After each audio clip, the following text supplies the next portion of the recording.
Hi, beautiful people. I want to talk to you today about letting failure define you. So, last night I got my national board scores and I didn't pass. Don't worry, I got all my tears out last night. I actually spent a good portion of the night crying and overthinking. I got a presentation in a couple hours and I barely slept. You probably heard in my voice, excuse the raspiness. But I did a lot of thinking and I started to go into this place about, was I ever really a good teacher based on me being 12 points away from being certified.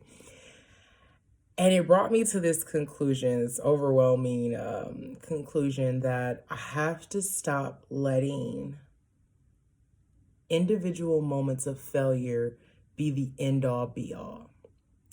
I can't let something as trivial as scores on a paper based off of, you know, a 10-page paper and a video of someone, who's scoring it that doesn't know me, that doesn't know the things that I do. And, I even talked last time about my difficulty with writing and being able to express myself accurately. I can't let those things begin to tear me down in a way that is unproductive to who I am, especially when, my message today is about acknowledging all the dope things that you do as an individual. And yet here I am in this bed at this beautiful conference grounds, bawling my eyes out about not getting certified. Like, I'm sure I'm going to start seeing or hearing a lot of people saying that they were. It made me feel very marginalized. It made me feel very self-conscious. It made me feel very vulnerable in that non-productive, vulnerable way where I somehow was attributing this number or these, check marks or these, if you know what the national board scores look like, it's like a yes, yes, no. Um, I started to attribute that to who I am as a person and who I am as an educator. But ultimately, I can't let my failures define me. I can learn from my failures. I can push through my failures. I can reflect on them.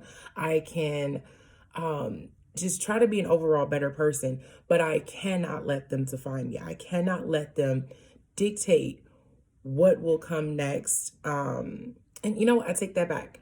I can let them dictate what will come next in a positive way, right? Because what this now means is that I have another opportunity to show that I'm an effective educator in one way, shape, or form, right? By redoing one of the components, or in all honesty, not even trying again. And I know that sounds really strange to say, but realistically, I don't need to be national board certified to know that I'm a great educator. I don't need the letters in order for me to be able to stand in my own truth and say, Lila, you pretty dope.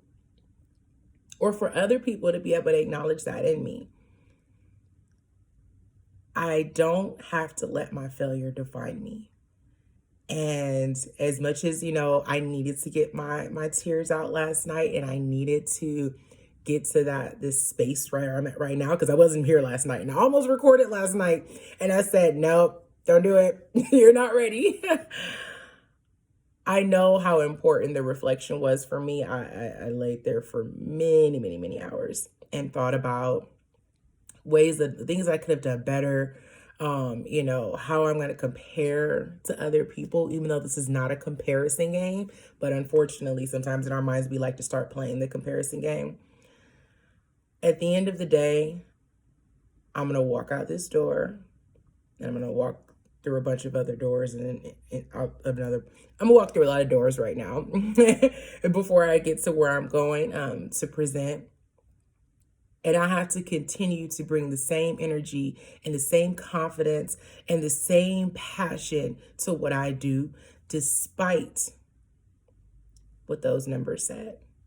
I can't let my numbers dictate who I am or how I should move or the energy I should bring to the community that's trying to hear what I have to say. I'm not going to let my failure define me, and neither should you. It's the Educator Motivator, out.